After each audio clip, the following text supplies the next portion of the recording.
জানেন এই নাম্বারটির মানে কি? এটা হলো সেই নাম্বার যা একটি এভারেজ ব্যক্তি 24 ঘন্টায় তার ফোনের স্ক্রিনকে টাচ করে। বাট ওয়েট, এই ডেটাটি 2016 সালের, আর কারেন্ট ইয়ারে এই সংখ্যাটি হলো অ্যাপ্রক্সিমেট 7307।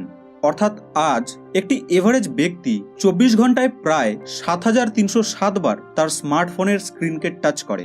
সায়েন্স বলে যে টেকনোলজি হলো এমন একটি টুল যার দ্বারা আমরা আমাদের ডে টু ডে লাইফকে ইজি বানাতে পারি, কিন্তু আজ এই মহান টুল বা টেকনোলজিকে এত নোংরাভাবে ব্যবহার করা হচ্ছে যা হিউম্যান ইমাজিনেশনকেও ক্রস করে গেছে।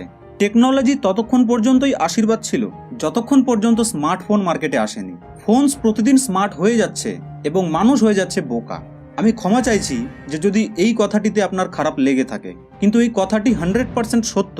আজ এই ভিডিওটিতে আমি আপনাকে আপনার এই স্মার্টফোন যার দ্বারা আপনি এই ভিডিওটি দেখছেন তার ব্যাপারে এমন কিছু নোংরা সত্যতাকে জানাতে চলেছি যেগুলিকে জানা আপনার অবশ্যই প্রয়োজন, কারণ আপনি এই ভিডিওটি দেখছেন অর্থাৎ আপনি নিজেও একজন স্মার্টফোন ইউজার।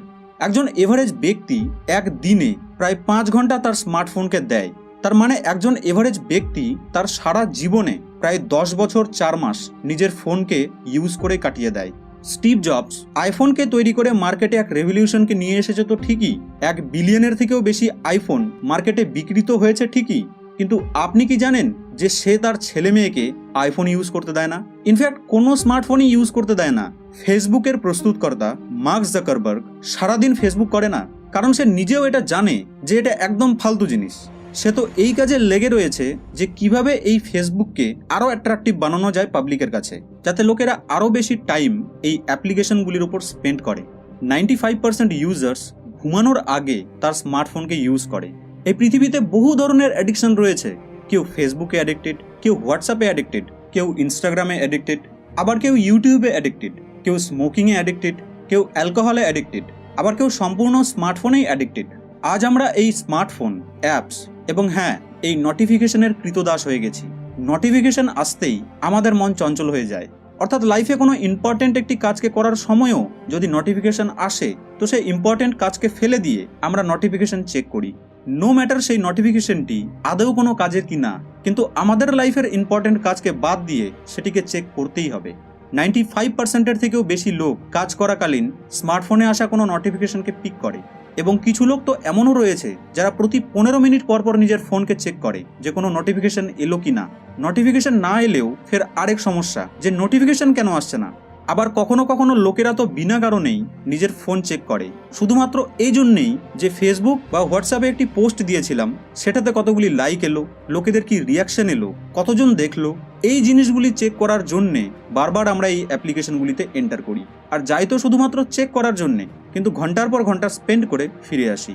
লোকেরা ফটোকে এডিট করে এতটা ক্রিয়েটিভ, এতটা গুড লুকিং বানিয়ে দেয় যে রিয়ালিটির সাথে কোনো মিলই নেই, এবং সেই ফটোকে ফেসবুক, ইনস্টাগ্রাম বা অন্য কোনো সোশ্যাল মিডিয়ায় আপলোড করে এবং এটা শো করায় যে আমি কতটা ভালো আছি, কতটা আনন্দে আছি, এবং তুমি কতটা খারাপ আছো, দুঃখে আছো। সোশ্যাল মিডিয়ায় পোস্ট করা 75% জিনিসই ফেক হয়। পোস্টগুলিকে এডিট করে পোস্টগুলিকে বেস্ট বানিয়ে লোকেদের দেখানো হয়। কোনো ব্যক্তি এই সোশ্যাল মিডিয়াগুলিতে নিজের রিয়ালিটিকে দেখাতে চায় না। আর অবাক করার কথা হলো এই যে যদি আপনি সেই ব্যক্তির বিহাইন্ড দ্য সিন লাইফকে দেখেন তাহলে দেখতে পাবেন যে তাদের লাইফ এবং আপনার লাইফের মধ্যে কোনো তফাতই নেই। তারাও দুঃখী, তারাও লাইফের বিভিন্ন সমস্যায় ভুগছে। বাট ইন্টারেস্টিং ফ্যাক্ট হলো এই যে আমরা তাদের পোস্টগুলিকে দেখে দুঃখী হচ্ছি। যতটাই আপনি এই সোশ্যাল মিডিয়ার ফেক ওয়ার্ল্ডে প্রবেশ করবেন ততটাই আপনি নিজেকে দুঃখী পাবেন। পোস্টকে এডিট করা, ফিল্টার অ্যাড করা, আপলোড করা, ডেইলি বেসিসে কাজ করা, এগুলি আমরা করছি বা কার জন্যে? তার জন্যে যাদেরকে আমরা ঠিকমতো জানি না। সোশ্যাল মিডিয়া ইউজ করার সময় যখন কোনো ব্যক্তিকে আমাদের থেকে খারাপ দেখতে পাই তখন আমরা নিজেকে তার সাথে কম্পেয়ার করে নিজেকে ভালো মনে করে নিই, কিন্তু যখন কোনো ব্যক্তি আমাদের থেকে বেশি সুন্দর দেখায় তখন আমরা নিজেকে তার সাথে কম্পেয়ার করে নিজেকে খারাপ ভেবে নিই। কিন্তু আপনি কি জানেন যে না আপনি কারো থেকে ভালো এবং না আপনি কারো থেকে খারাপ, আপনি অতুলনীয়। আপনি যেমনই হন না কেন, আপনি। আশা করছি যে এই কথাটির গভীরতাকে আপনি বুঝতে পেরেছেন। যে ব্যক্তি এই রিয়ালিটিকে অ্যাকসেপ্ট করে নেবে সে কোনোদিনই এই ফালতু ডিপ্রেশন এবং অ্যাংজাইটির প্রভাবেও পড়বে না। লোকেরা সেই সকল প্রবলেমগুলিকে প্রবলেমস মনে করছে যা অ্যাকচুয়ালি প্রবলেমই না, আর যা অ্যাকচুয়ালি প্রবলেম তার উপর কারো ধ্যানই নেই। কেন জানেন? কারণ আমরা এই ইউজলেস প্রবলেমগুলিকে ওভারকাম করতে পারছি না। একটি রিসার্চ অনুযায়ী সোশ্যাল মিডিয়া আমাদের মধ্যে তুলনা করার, কম্প্যারিজনের ফিলিংসকে বাড়িয়ে দেয়, আর এই কম্প্যারিজন আমাদের সেলফ কনফিডেন্সকে কমিয়ে দেয়। দেখুন, এই পৃথিবীতে বহু ধরনের লোক রয়েছে। আপনি সুইয়ের সাথে তরবারির তুলনা করতে পারবেন না। তরবারির কিছু পার্টিকুলার কাজ রয়েছে যা সুই করতে পারবে না, আবার সুইয়েরও কিছু পার্টিকুলার কাজ রয়েছে যা তরবারি করতে পারবে না। তাই আমরা সুইয়ের তুলনা তরবারির সাথে করে সুইকে ভালো বা খারাপ বলতে পারি না, তাই না? ঠিক একই রকমভাবে এই ফেক জিনিসগুলিকে রিয়ালিটির সাথে তুলনা করাটাও আপনার ঠিক নয়। যা দেখানো হচ্ছে তা সবই ফেক, আর এই ফেক জিনিসগুলিকে আমরা যার সাথে কম্পেয়ার করছি সেটা হলো রিয়ালিটি। সোশ্যাল মিডিয়ার সাহায্যে লোকেরা অন্যের লাইফের সমস্ত ইনফরমেশনকে তো খুঁজে পেয়ে যায় ঠিকই, কিন্তু এদিকে নিজেরই লাইফের কোনো ঠিক ঠিকানা থাকে না যে আমাদের লাইফে কি হচ্ছে।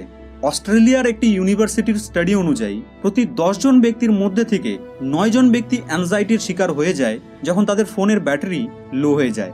যেমনটি আপনি জানেন যে একদিনে আমাদের মাইন্ডে প্রায় 60,000 থটস আসে, আর এই 60,000 থটস নির্ভর করে এই বিষয়টির উপর যে আমরা কি দেখি, কি শুনি, কি বলি এবং কি পড়ি।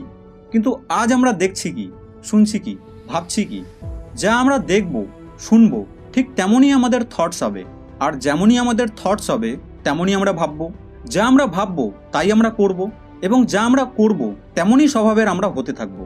মোবাইল কোম্পানিজ সবসময় এই চেষ্টায় লেগেই থাকে, অ্যাপ ডেভেলপাররা সবসময় এই প্রচেষ্টায় লেগে থাকে যে কিভাবে এগুলিকে আরও অ্যাট্রাকটিভ বানানো যায়, যাতে লোকেরা আরও বেশি সময় যেন এগুলিতে স্পেন্ড করে।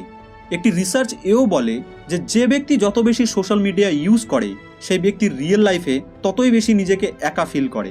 যতই আমরা সোশ্যাল মিডিয়ার সাথে কানেক্ট হতে থাকবো ততই আমরা রিয়েল লাইফে নিজেদের স্বজনদের সাথে ডিসকানেক্ট হতে থাকবো। নো ডাউট যে এটি আমাদের লাইফকে অনেকটা ইজি করে দিয়েছে, নো ডাউট যে এটি আমাদেরকে বহুভাবে হেল্প করেই চলেছে, নো ডাউট যে এর মাধ্যমে আপনি সারা পৃথিবীর সাথে কানেক্ট হতে পারছেন, বিভিন্ন ইনফরমেশনকে নিজের হাতে পেয়ে যাচ্ছেন। তার সবথেকে ভালো একটি এক্সাম্পল হলো এই ভিডিওটি। কিন্তু ততক্ষণ পর্যন্তই যতক্ষণ পর্যন্ত আপনি এটিকে কন্ট্রোল করবেন। স্মার্টফোন জীবন নয়, বরং জীবনের একটি ছোট অংশ, আর একে এই ছোট অংশ হিসেবেই রাখাটা ঠিক। যেদিন এটি আপনার জীবন হয়ে যাবে সেদিন এটি আপনাকে ধ্বংস করে দেবে। এবার আপনি হয়তো বলবেন যে আপনি তো স্মার্টফোন এবং সোশ্যাল মিডিয়ার দুর্নাম করে গেলেন, আমরা যদি স্মার্টফোন ইউজ না করি তাহলে আপনার ভিডিওই বা দেখবে কে? দেখুন, আমি আপনাকে এই ভিডিওটির মাধ্যমে স্মার্টফোন এবং সোশ্যাল মিডিয়ার ডিসঅ্যাডভান্টেজগুলিকে বললাম।